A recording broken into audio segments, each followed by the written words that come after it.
زيت غزير حامي. نزلوا حبات من البطاطا بعد ما قطعتوها بهذا الحجم، تكون سميكة شوي، وبتخلوها هيك حتى تاخد معكم هذا اللون وتبدأ تتحمر معكم.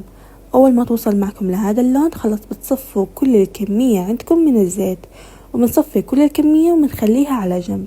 ندخل على طول بالخطوات التانية. على طنجرة على النار بنضيف الزيت ونخليه حتى يحمى، وبننزل عليه تقريبا نص كيلو من اللحمة المفرومة، وأكيد الكمية المناسبة لكم تستخدموها.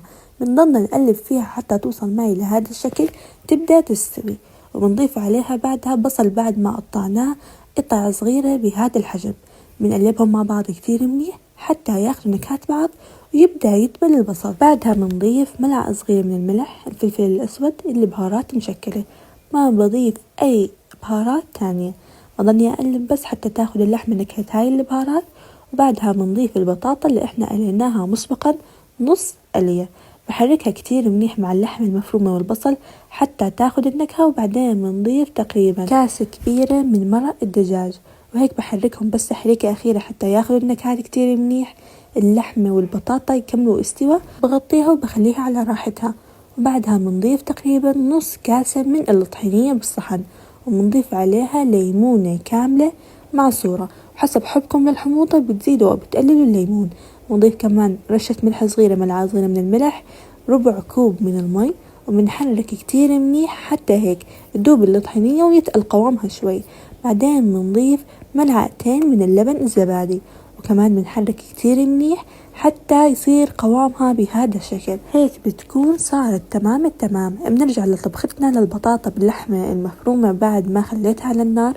كملت تقريبا البطاطا استوى، اخذت نكهة اللحمة، وهيك بضيف عليها كمية صوص الطحينية اللي احنا جهزناه مسبقا كلها.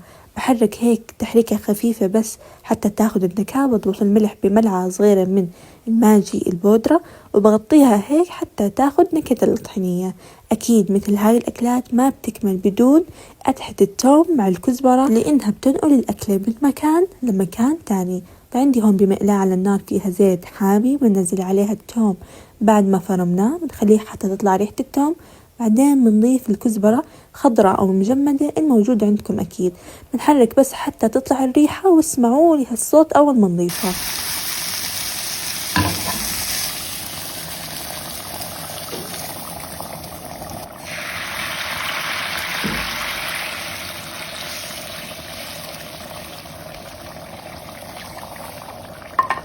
وما في أحلى من هيك أبدا. بتحركوه حتى تاخد هيك نكهة القدحة هاي، بس هيك تحريكة خفيفة شوي، وهيك بتكون جهزت معكم هاي الأكلة.